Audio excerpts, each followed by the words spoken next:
Right, thank you very much. And thank you for the invitation to speak here. So this is work on protein structure prediction that I worked on with all these colleagues at DeepMind, and including David Jones from the CRIC and UCL, who sort of got us started in protein folding. And this is work that's described in two papers. One, we had a paper in proteins last year, which describes a sort of more complete system, which describes a number of other machine learning techniques that I'm not going to go into details about here, including some generative models and some more reinforcement learning approaches, but this is more of a supervised approach. We combined several different systems to enter a protein structure prediction assessment over a year ago now, and basically here I'm going to focus on the work that's described in a paper that came out last week and is, I think, in print as of Friday this week. So I'm at DeepMind. It's known as an artificial intelligence company, and basically our mission is to solve artificial general intelligence. That's the more than specific focused AI, but having a more human-like intelligence that can be applied to many different problems and sort of reason about problems. But the second line of our mission statement is to use it to solve important problems. And in particular, we now have a science group where we're trying to apply the techniques of deep learning, machine learning, and AI to solve fundamental science problems.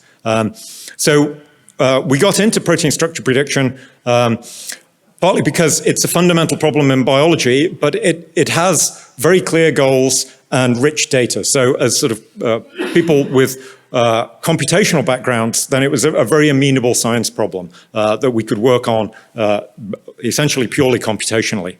And if it's a very important problem that if we can advance the state of the art, then we can have a lot of downstream implications, applications to all kinds of areas of biology in understanding things like protein interactions, protein function, and understanding the processes of life.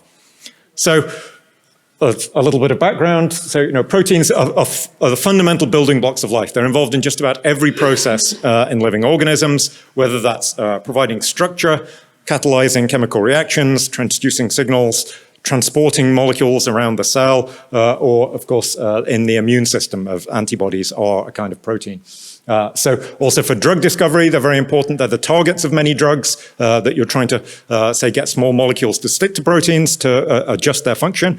And they're a class of drugs, and things like antibodies can actually be biological drugs. And one fundamental thing about proteins is, to a large extent, the shape of the protein tells us about the function. The way it folds up and the way the sort of reactive sites on the protein end up on the surface or in the core, that's going to determine the function. And just as an example of how the amazing things that proteins do, this is effectively a motor that can, I think, run in two directions. It can either synthesize ATP or it can use ATP and turn into a pump. But this is made up of proteins, multiple proteins that combine together. But there are billions of these inside your body are active all the time.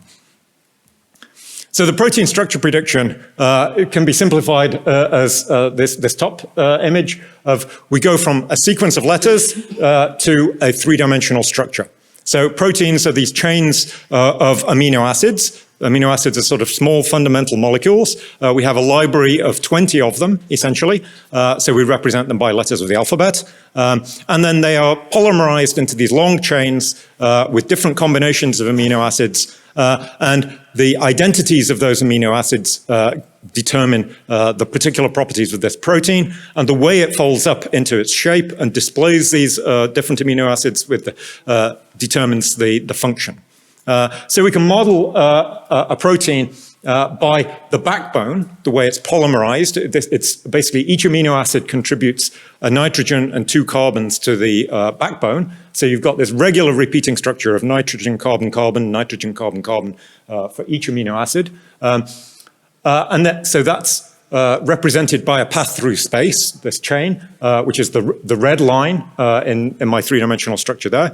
And then the side chains are these functional groups that are different for each letter of the alphabet, and they're represented by the thin green lines coming off the red backbone. So those are the side chains. We would also like to know the exact geometry of those. So the problem that we're trying to tackle is going from a string to a set of three-dimensional coordinates, at least one per residue, per amino acid, but ultimately the coordinates of every single atom. And we want to do this partly to understand the function.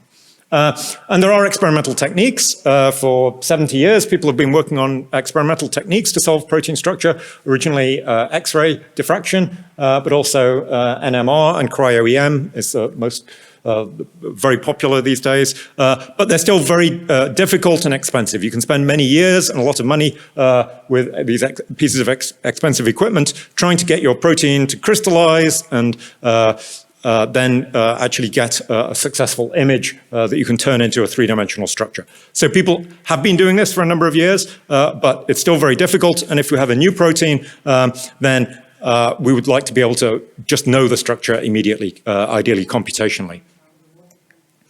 So just to give a little bit more detail, we're trying to get the atoms of particularly the backbone atoms, the coordinates, and we can represent the geometry of the backbone with torsion angles. So in this image on the right, you've got these rotations with the phi and psi angles, and they completely determine the structure of the backbone.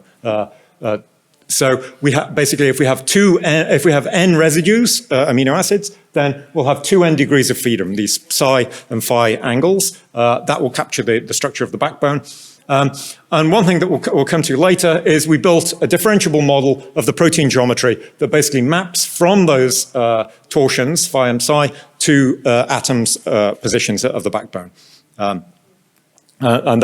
the differentiable nature of that it comes in handy useful later. Another representation that we can use is the distances between those residues. And in particular, we pick one atom for each residue. We take the carbon beta, which is the first atom on the side chain. So in this rotating model here, those are represented by these short cylinders sticking off the main path that's traced out. And the structure of those atoms is completely represented by the matrix of distances between pairs of those atoms. So if I take any two residues labeled I and J, and I measure the distance between them in this 3D model, I get a matrix, the distance matrix. So it has n squared distances. That completely captures the structure of the backbone up to a symmetry. And it is a useful representation that we'll come back to later. And in particular, on the left, I've chosen one particular C beta atom, and then I've drawn lines to all the other C betas that are within 8 angstrom distance. And those correspond, that corresponds to one column of this distance matrix, and it would be the bright ones are the ones that are closest to the particular atom. So, as an aside, I'm going to talk a little bit about deep learning. So essentially, deep learning is about neural networks, particularly neural networks with a lot of layers. But neural networks have long been known to be these universal function approximators, where you map from some inputs into some outputs, and you're training them to optimize some objective. And in particular, you're training it so that your outputs are the desirable outputs and match the outputs that you give it when you have a training set. So the objective is the closeness of match between the outputs that you get from your neural network and the true outputs that you know from labeled data. And you can optimize these functions by methods like gradient descent, which basically tweak the parameters of the neural network such that it computes a good value for the objective and predicts the outputs that you want. And of course, they've been hugely successful in recent years, applied to all different kinds of problems, Before working on proteins, I worked on speech recognition and speech synthesis in particular, but they're also the best class of models these days for things like machine translation, image recognition, and segmentation. And what DeepMind's applied them to in particular has been playing games. So having agents, these are systems that act in some kind of environment. And we've focused on these simple environments of games where there are a very limited set of actions. And you've got very clear rewards telling you whether you're acting successfully. But then we've applied it to more and more complex kinds of games, originally starting with these Atari video games where you only have, say, left and right actions, maybe, up to StarCraft, where you have lots of actions and a very complex environment that is difficult to understand and limited information. But now, successively, we've applied these agents to get state-of-the-art in all these different kinds of games, including Go and chess as well. And the advantages of neural networks is that they're capable of modeling very complex data, in particular dealing with these long-range, subtle patterns where there's maybe a lot of redundancy in the data, and you need to generalize from examples that you know what the right answer should be to examples that you've never seen before, and you have to infer what the correct answer should be. And in particular, the structure of the network gives what we call an inductive bias to certain kinds of modeling, where the way you create your network makes it better able to give the right kind of answers to the problem that you're tackling. And if you use the wrong kind of network with the wrong kind of architecture, then it will be much harder to train it to solve the task that you want to do. So why is machine learning appropriate for protein structure modeling? So, well, it's a very complex problem. People have been trying to do it for very many years. And it has these very complex interactions that we can't fully characterize by physics in a very simple way. You can do molecular dynamics simulations, but they take a very long time, and even so are limited in the accuracy. And in particular with proteins, we also have both local and long-range dependencies, that the local residues interact with each other, but the protein can loop back on itself, and things that are a long way apart in the sequence, in the alphabetic string that we had, can actually end up being physically very close. So that's a long-range dependency. One other major advantage is there's a lot of data. Because of all those 70 years of people solving structures with X-rays and cryo-EM, there are now 150,000 entries stored in the central database, PDB. And basically, it's a condition of publishing a paper about when you find a structure that you deposit it in this database.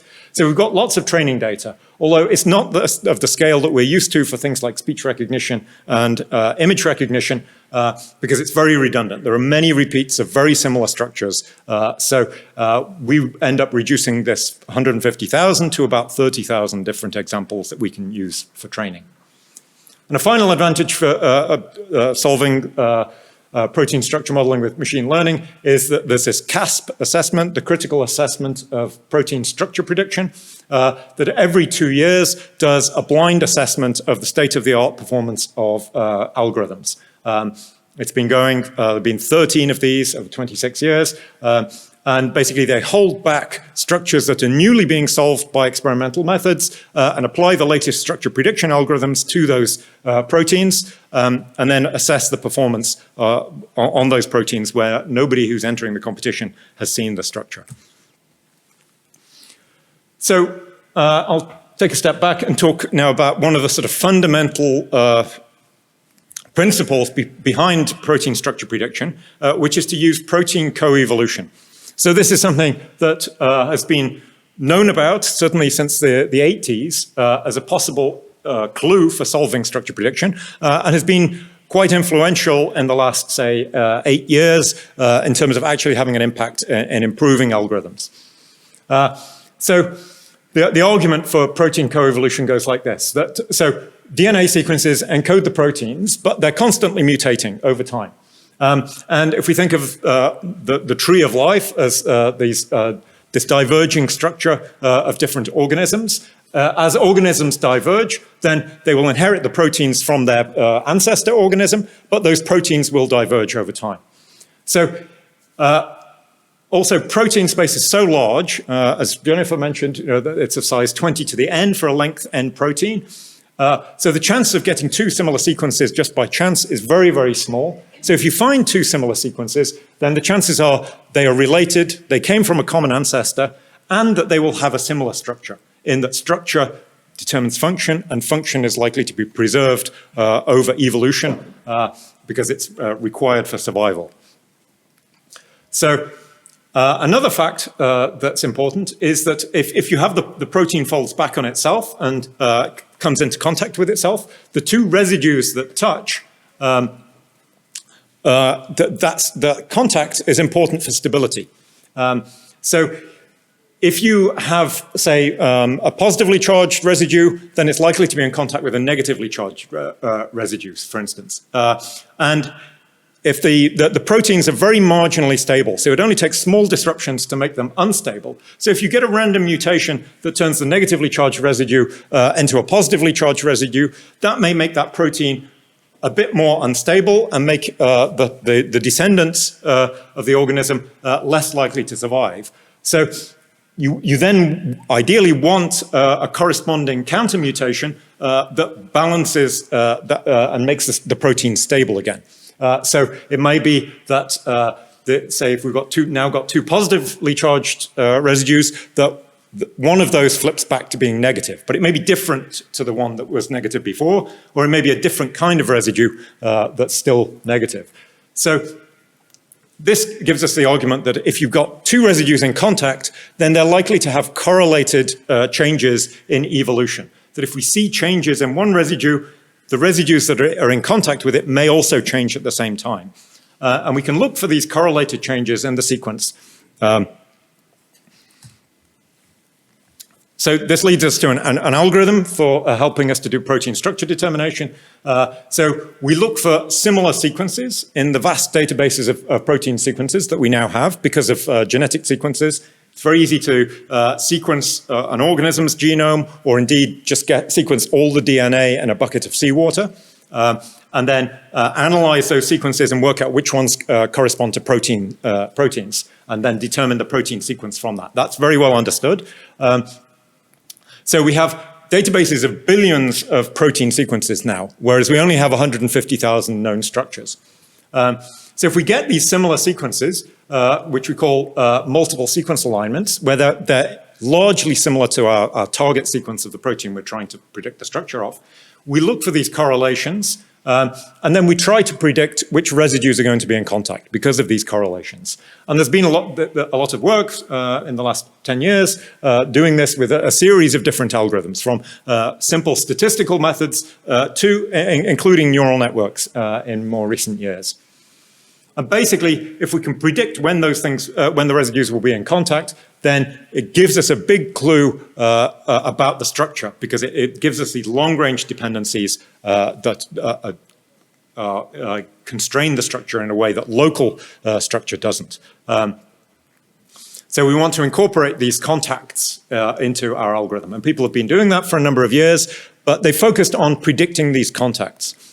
And one thing that we did is to say there should be more information in the distances than there is in just knowing whether something is in contact. And some people have done some sort of contact distance prediction before, but just at the time that we did it, a couple of other people also applied it in this CASP assessment. But we found that if we predicted the distance, it gave us much better predictions even of the contacts. Even if we throw away the information about the distance and just try and predict contacts, if we train the network to predict the distance and then collapse it to contact prediction, we still got better accuracy. But there are a lot of additional constraints on the distances that give us more structure to the problem than just the coevolution that tells you two residues are in contact. For instance, if I've got two residues that are close together, if they're small residues, then they're likely to be closer together than very large residues. And also, if we look at groups of residues, rather than point-wise, like the original algorithms just considered residue I and residue J, but if we look at regions of the protein chain, then we can propagate distance constraints from one residue to another. So if in this distance matrix, we may have one bright spot here where we've got a very strong correlation, we know that these residues are in contact. Because we can also try and predict the secondary structure, so here we have a helix that's next to these straight strands. From those secondary structure elements, we can infer the geometry of those. So we can see that there's a strand there. There are existing algorithms to predict structure, predict those secondary structures. But we can also predict some of these points of contact. Then we can extrapolate from that to infer the combined geometry of a helix next to a strand and propagate those constraints more distantly than just these isolated points. And those are constraints in distance. It's very hard to reason about that in pure contact space. So basically, we've built on this previous work about contact prediction. We've extended it to distances. And the essence of our system is we make a lot of predictions about properties of the protein. In particular, we predict these distances for all pairs ij. And we're going to do it with a probabilistic prediction. It's very difficult to know the distance for sure, but we can, if we predict a histogram, the histogram can tell us something about the uncertainty and tell us, in this case, there's a peak at, say, 8 angstrom, but there's some uncertainty, but it's pretty close. The network here is pretty confident that the distance is less than 12 angstrom, say. So these residues are approximately in contact. We're also going to make predictions about the torsions, those angles which give us this fundamental representation and that we use as the representation of our model. So this is a plot, what's called a Ramachandran plot, which is the probability of a particular pair of angles having particular values. So here, the network is fairly confident it has one of these two values. It's, this pair of angles is either in this region or in this region, but it's a bimodal distribution. And basically, by combining many, many predictions of these, so for every ij pair of residues and for every set of torsion angles, we make a prediction. Combining those together gives us an accurate and smooth scoring function that can tell us how well a particular structure matches our predictions, our expectation of what this protein should look like. So here's a cartoon of the system overall. We have the protein sequence. That's the one thing that we're given in the assessment, or we might get from, say, a genetics sequencing a genome. We know the sequence. We go off and search in a protein sequence database to find these similar data sets, similar sequences. So we use an off-the-shelf tool of HHBlitz and a standard data set uniclust of known protein sequences. To build this multiple sequence alignment, we compute features of correlation and feed those into our neural network. From the neural network, we train the network to produce predictions of both distance and angle as distributions. And our structure realization method is actually to use gradient descent, which we'll come back to. And we end up with a structure on the right-hand side. And then we actually took another tool, Rosetta, off the shelf to try and improve the structure and fill in the side chains. So basically, our method is just predicting the backbone structure. So the neural network that we use, we call it a deep distance distribution network. And it works on two-dimensional sets of features because it's going to produce this two-dimensional array of distance predictions, each of which is encoded as a histogram. So this is just one point in this two-dimensional array. It's actually a probability distribution. We characterize that as a 64-bin histogram from 2 to 22 angstroms. Which we train to a cross-entropy objective. We use a softmax distribution to give us a histogram. And we call these distograms because it's easier to say than distance histograms. And basically here the inductive bias is to use a two-dimensional network, which is very similar to the kinds of networks that are used for image classification. So it's a kind of convolutional network working on two-dimensional arrays of features. And the kind of network that we used was kind of state-of-the-art at the time we started doing this, about 2 years ago, was a convolutional residual network, which is basically combined of a series of these blocks, which are shown here, where you have a pass-through connection that takes the output of the previous block and passes it on to the next layer, but you're allowed to make modifications to that value within the processing block. And each of those processing blocks combines a number of operations. And these are sort of fairly standard operations in machine learning of doing batch normalization and nonlinearity. Here we do a dimensionality reduction to minimize the computation. Another batch norm, another nonlinearity. We do a 3x3 convolution, and then another batch norm, another nonlinearity, and then finally another projection. And the convolutions, we used a technique that again came from a lot of image processing where we dilate the convolutions. So if you want to have a large receptive field for a convolutional filter, the original process was you would just make the filters larger and larger, but that gets more and more expensive. But people found that you could get a similar effect by dilating the convolution. So so here we have a 3x3 convolution. It has a receptive field of 3 pixels by 3 pixels. But if we now take at the next level, we dilate that by 1. So we intersperse rows of empty pixels. So now we're still only looking at 9 pixels for computing the function for that particular layer. But we're spreading them out more. So we have a bigger receptive field.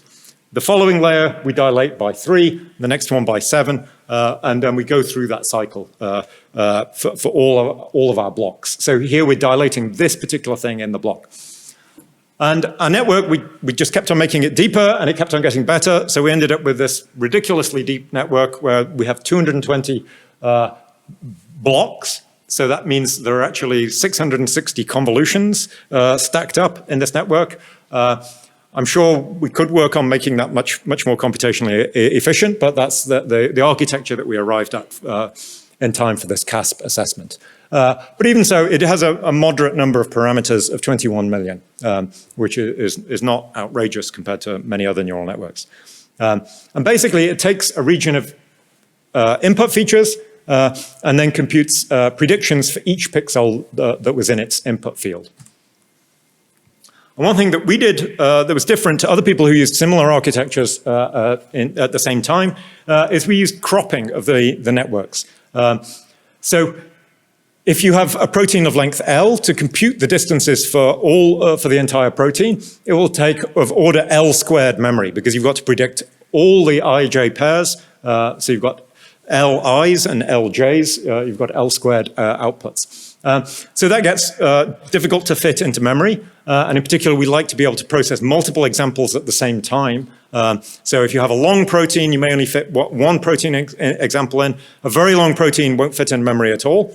So what we did is we cropped the input into regions of 64 by 64 pixels. So here we've taken one big protein here. This is one representation of the input features. And we've cropped it into 16 squares, which are each 64 by 64 pixels, some of which go off the edge of the protein, and we pad with zeros. So now, each time that we run the network, it's only predicting the outputs for this particular square. People may have done similar things where you crop out just a few residues, but one difference here is that we also predict these off-diagonal squares. So these are the distances of interaction between one group of 64 residues and another group of 64 residues. So it's actually, we're able to model interactions arbitrarily far apart because those two sets of 64 residues don't need to be consecutive. They can be from one end of a 10,000 residue protein and the other end of a 10,000 residue protein. We're still predicting the interactions. So one advantage of this is it just fits into memory. We can fit lots of examples into memory because they're all exactly the same size and they're quite small. And it has the advantage of what we call data augmentation. So from one protein example in the protein data bank, we can now generate thousands of training examples. Here we took one protein and generated 16 different training examples, but we can generate more by just shifting this grid across, making it, just offsetting it, and we get another 16 examples. And we can keep doing that. Basically, every time we see this protein, we choose a random offset and generate another 16 examples. Our network is only trained on these 64 by 64 regions. So when we run it at inference time, we also run it on such crops. You can run the network on the entire protein at once, but we got better results by predicting on these regions. you concatenate them together to produce the complete output. And then again, you can offset and try and get a slightly different answer, and that's called ensembling, where you're combining multiple predictions. And in particular, we center-weighted the predictions. So the ones near the center of that 64 by 64 region, we expect those to be better because they've got more context around them. Whereas the ones at the edge, they're seeing a lot of zeros in neighboring pixels. They haven't got the information about which residues they're next to. So we expect the answers to be less good, so we downweight those. So we center-weight these when we're averaging together these many offsets. So some further machine learning techniques that we applied more ways of doing data augmentation. So in addition to the random crop offsets at training, we also resampled the multiple sequence alignments. So that we get this list of protein sequences that are similar, but we choose a different sample each time we present the protein. And in particular, we're subsampling from the best MSA we could get. So it makes it more robust to examples where we have fewer sequences in the multiple sequence alignment. And those are the more difficult examples. When you have a big multiple sequence alignment, you've got lots of correlation, and it's easier to predict the structure. So this biases it to work better on the difficult proteins. We also added noise to the coordinates. The coordinates are only measured to some resolution anyway. You get a crystal resolution in PDB. So we can add noise and know that we're not breaking the true structure. We're just modeling some of the variation which was known when they solved the crystal. And that gives the effect of sort of smoothing across the discontinuities of the histogram bins. We also use dropout, which is another standard machine learning technique to improve training and prevent overfitting, where we have this limited repertoire of training examples. We don't want to learn those and fail to generalize to other things. We also used learning rate decay, and in addition to the ensembling from averaging together many overlapping crops, we actually trained 4 very similar models with slightly different hyperparameters and a different randomization of the training set, and then we averaged those together. So to actually predict the structure, this histogram for one protein, we run the network many times because we've got to do all those 64 by 64 crops with many offsets, and then we combine them with 4 similar models. It was a bit expensive computationally, but we found that all this ensembling helped. So here's an example, which is one of the proteins from the CASP assessment. At the top, we've got the true distance, again highlighting this particular residue. At the bottom, this is the mean of our predictions. So you can see that the mean is fairly closely matching the true distance, although it's a bit smoothed out. And here are the distributions predicted for this one particular residue. And you can see the shapes of the distributions. Some of them are quite flat, but some of them are really peaked. So here the gray line is the 8 angstrom cutoff that is normally used for contacts. So here, we don't just know it's a contact, we know it's a contact at, say, 6 angstrom. And the same for these 3, these neighboring residues. So in this case, the red bar, it shows you the true value, and the green histograms are the ones where the true value is less than 8 angstrom. So they're the contacts that we would normally be trying to predict. And you can see that our predictions are pretty well calibrated. That when the distribution is very peaked, then our prediction is in that peak. The true value is in that peak that we're predicting accurately. In other cases, we're less certain, but we're still quite close to the peak. And then there are other cases where we get the answer wrong, but we still manage to assign a reasonably high probability even when we get the answer wrong. And we do have here, this has a very large amount of uncertainty. So by combining all these different predictions together, we hope to realize the structure. And this sort of can lead you to the gradient descent algorithm that basically we're trying to move the value for a particular structure so that it maximizes these probabilities. So if we have a particular model of our protein and it's flexible, we're trying to adjust all the distances so that they increase the probability that we predicted, so that they're moving closer to what we think is a plausible value. But we've got n squared of these different distributions. but we only have two n variables, the phi and psi variables. So it's heavily over-constrained, even more so because we also have torsion predictions. So we're trying to adjust these parameters, phi and psi, to maximize the combined probability of all these distributions.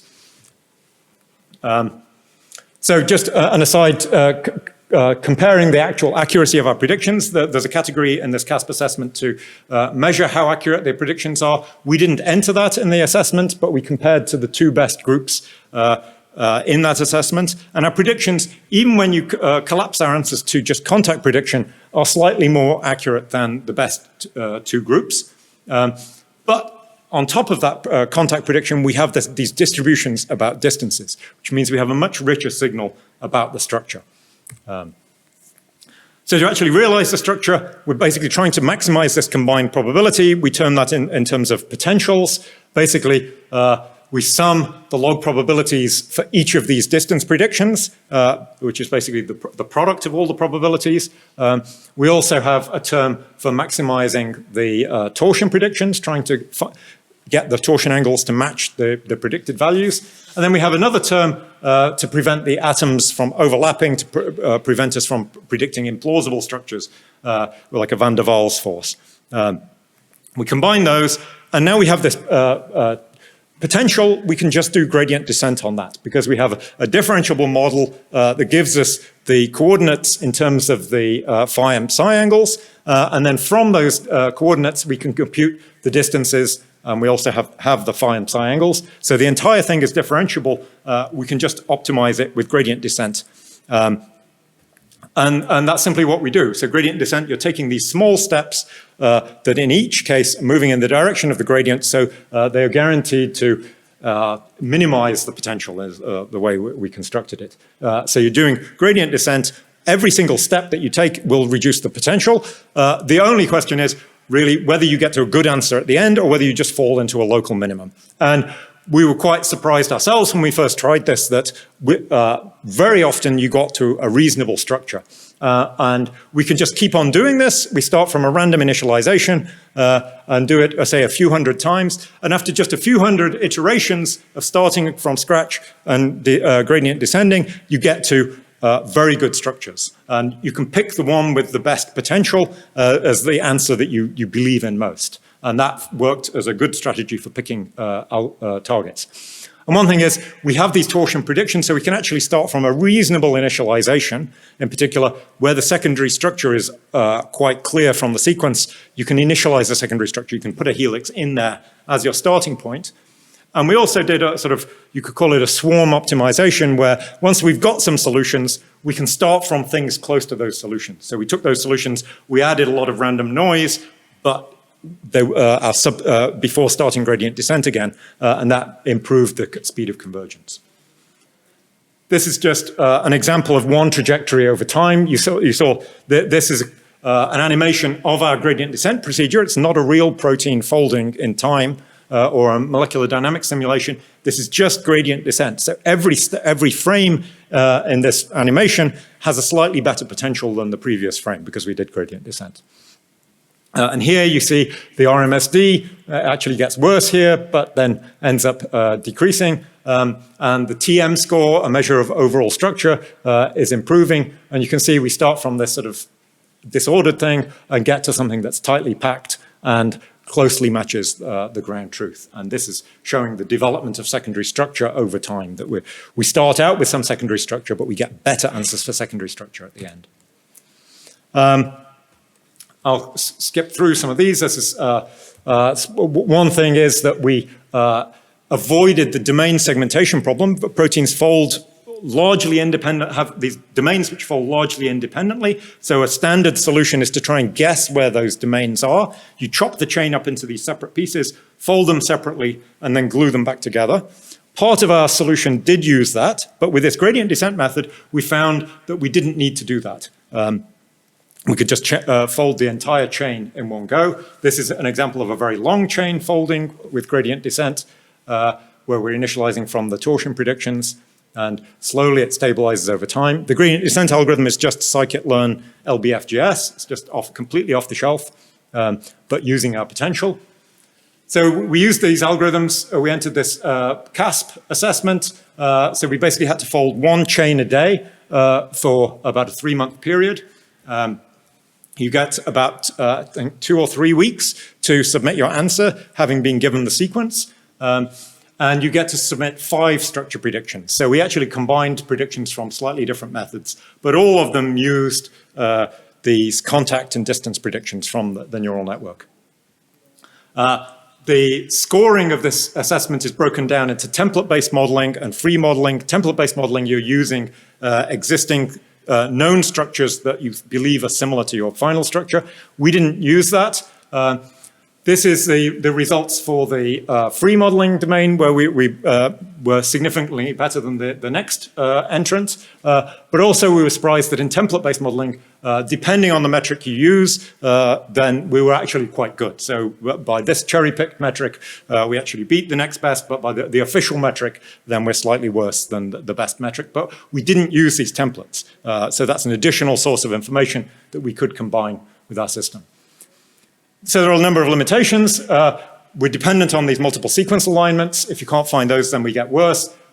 We didn't do the side chains, we just did the backbone. The accuracy is still limited, but we believe we're getting close to biological relevance of beginning to predict structures that people can actually use for real biological problems. But we're actively looking for areas where people would like to use a structure prediction to see whether our structures are accurate enough to solve some real biological problems.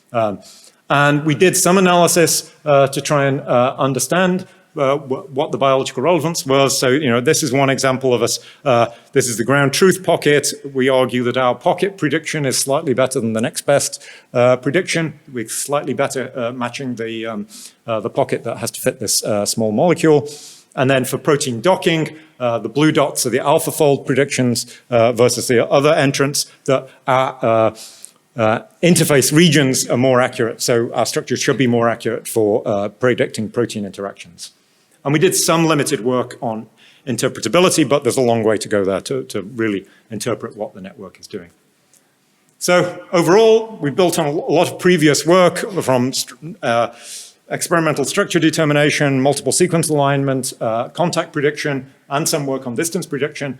But we found that distance prediction, it gave us better contact prediction accuracy and gave us a much richer signal for realizing structures with this differentiable potential.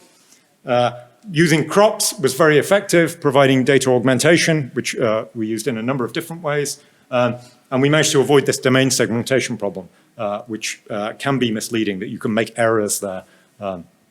And the method performed pretty well, even when there was a template, which we weren't using. But in other cases, we did terribly compared to other people because we weren't using the template.